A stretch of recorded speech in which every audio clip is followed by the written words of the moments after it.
자, 8번째 썰 한번 가보도록 하겠습니다. 댓글 컨텐츠고 영상 제목. 저도 물리치료사 보조 업무 때문에 고시대 잡고 생활하는데 여기도 고지서 장난 아닙니다. 시중불량자가 이래 많은 줄 몰랐습니다. 라는 영상에 달린 댓글입니다.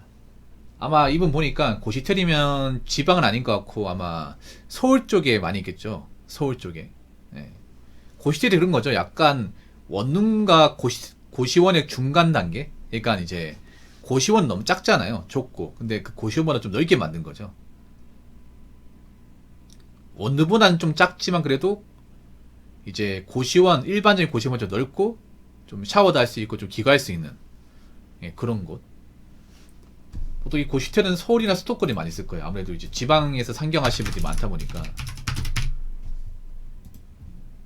그러니까 이제 일반 고시원보다 살짝 넓고 좀 더 좋은 거예요. 그렇다고 원룸보다는 작아요. 원룸보다는 좀 많이 작아요. 그러니까 좀 넓은 고시원 정도라고 생각하시면 돼요. 확실히 서울 쪽이 많이 있거든요. 서울의 대학가나 이제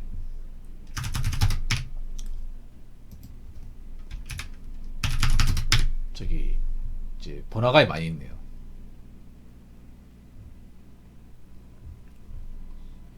일단 서울 쪽 같은 경우에는 지역마다 틀린데 보통은 한 50만원 정도?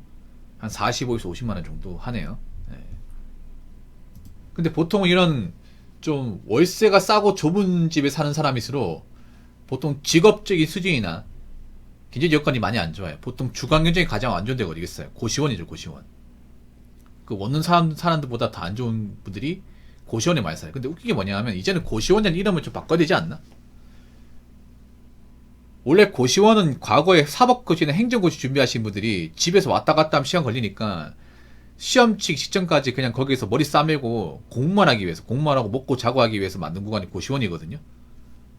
그래 책상하고 침대밖에 없는 거야. 예, 책만 가져오고 차하고 옷만 가져오고 부모님 도시락 싸들고 이제 왔다 갔다 거리는 거예요.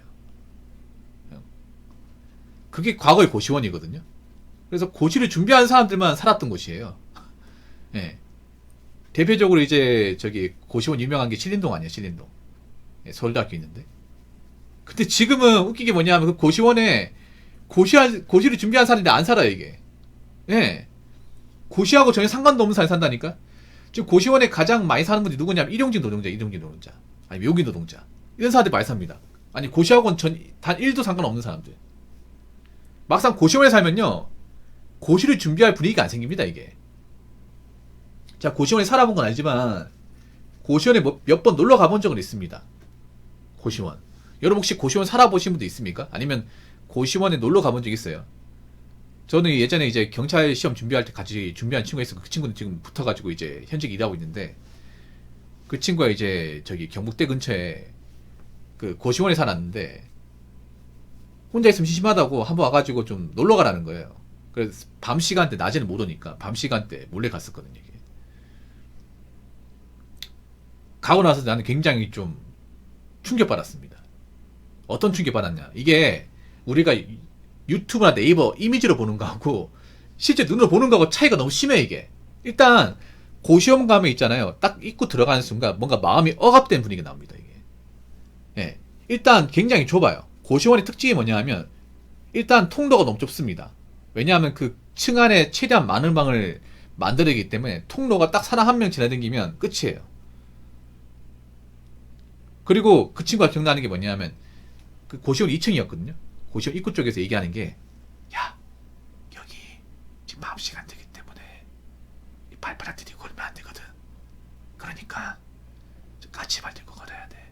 절대 발작 소리 나면 안 돼. 여기서부터 말하지 마. 그냥 내 따라오기만 해. 이렇게 먼저 얘기를 해요. 그리고 고시원 딱 들어가는 순간 딱 그게 굉장히 좀 협소하고 좁다는 느낌. 고시원은 아직 이럴 수가 없어. 성인 남자가 한 명 딱 들어가면 이 벽에 부딪힙니다. 그래서 이렇게 이 벽을 이렇게 좀 등지고 사푼사푼 걸었던 기억이 나. 네. 그리고 아이도 기억났던 게 뭐냐면 냉장고가 있거든요. 냉장고가 이제 고령 냉장고인데 거기 각자 자기들 이름 다 적어놔서 이거 먹으면 평생 고시원 못 벗어난다, 뭐 이런 식으로 빨간색 글씨 적어놓은 사람도 있었고.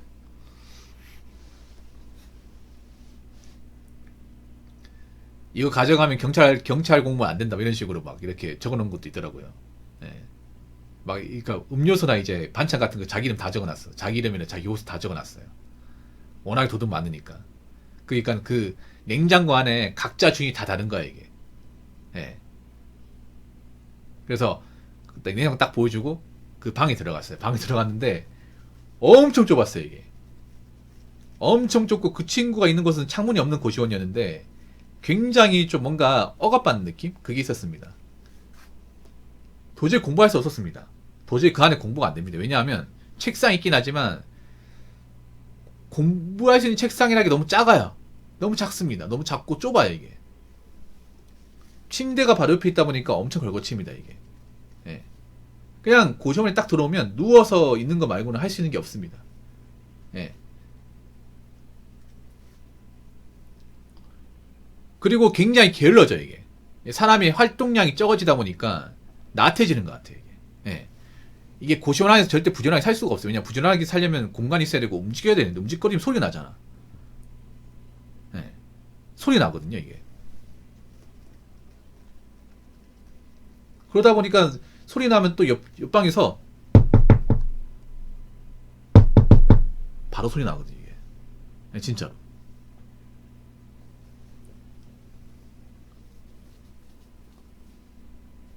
고시텔에서 생활하는데 고시도 장난 아니라고. 당연하지. 거기 이제 형편이 안 좋은 사람들 많으니까.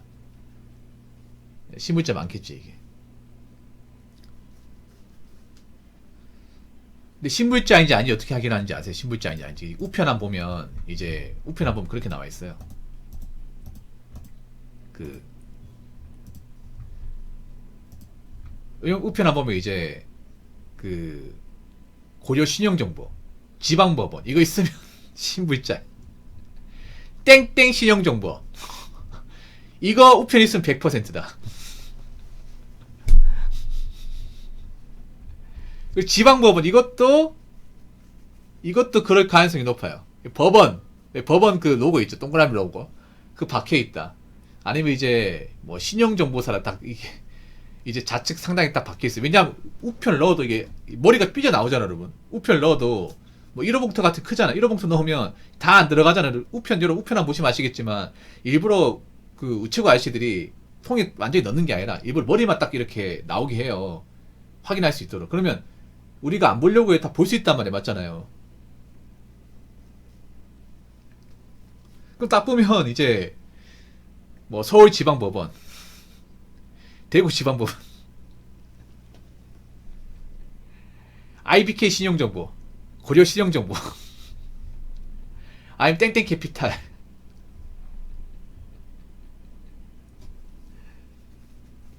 이런 데서는 이제 우편이 많다는 거지 이게.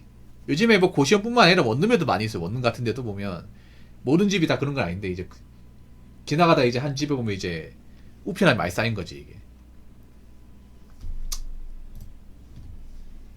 그만큼 형편이 안 좋은 사람들이 생각보다 많을 겁니다 이게. 자, 댓글 한번 읽어보도록 하겠습니다. 우편 터지듯이 들어찬 게 고시원 고시텔은 3칸 하나씩 있었습니다.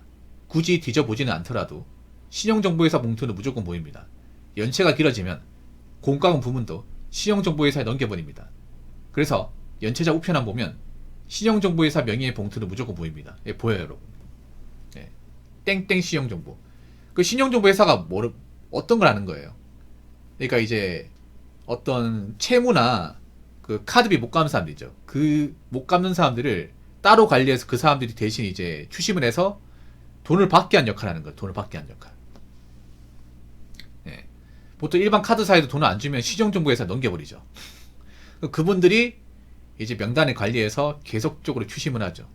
예. 전화도 하고 문자도 하고 카톡도 하고 우편도 보내고. 예. 그런 사람이 이제 고시원에 많이 있다는 얘기죠. 여러분 이렇게 생각하면 돼. 주거환경이 안 좋은 거 있어도, 그러니까 방세가 싼 곳이 있어도 형편이 안 좋은 사람이 그만큼 많다고 생각하시면 돼요 여러분. 뭐 고시원도 있겠지만 대표적으로 쪽방촌이죠. 쪽방촌.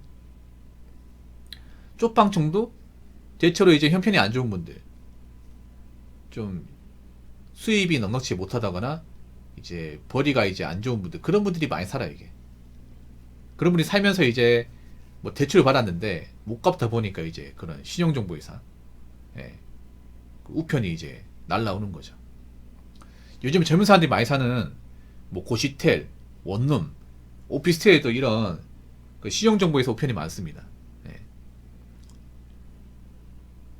채무를 못 갚아가지고 이제 빨리 돈 갚아라. 안 갚으면 신용불량자 된다. 안 갚으면 전기수도 끊긴다. 이런 사람들 많은 거죠, 이게. 참 걱정됩니다, 이게.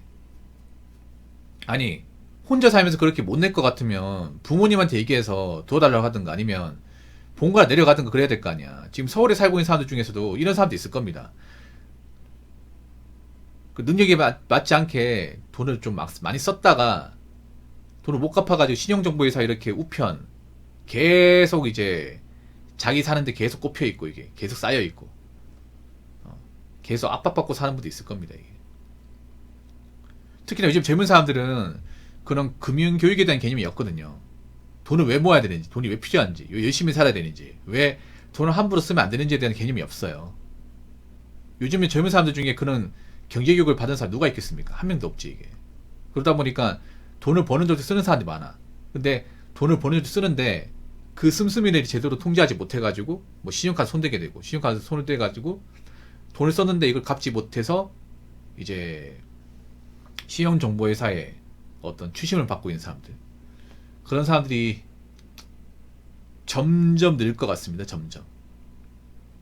여러분들 아무리 힘들어도 뭐 대출받아 쓸 생각하지 마시고 마통도 쓰지 마세요. 네. 그리고 본인이 객관적으로 혼자 살면서 유지가 힘들 것 같다. 그럼 본가 내려가세요. 본가. 왜 능력도 안 되는데 혼자 사는 겁니까? 솔직히 말씀드리면 지금 1인 가구 사는 젊은 사람들 중에 본가를 내려가야 되는 사람도 많거든요. 특히 여자분들 중에 많거든. 네. 아무튼 앞으로 이렇게 우체통 터질 사람들 많이 생길 것 같네요. 여러분들은 아무리 힘들어도 돈 함부로 쓰지 마시고요. 이럴 때에서 돈 관리 정말 중요합니다. 앞으로 신고일자 많이 늘 겁니다. 신고일자. 지금 카드비 점점 쌓이고 있거든요. 카드빚이나 각종 부채가 점점 쌓이고 있습니다. 점점 못감사에 늘어난다는 거죠. 못감사에 늘어날수록 신용정보회사의 일감이 점점 늘어난다는 거예요. 그리고 신용정보회사 명의로 이제 우편을 받게 되는 사람들도 늘어난다는 거예요. 여러분은 그런 입장 되지 마시기 바라겠습니다. 자, 이상으로 8번째 썰 마치도록 하겠습니다.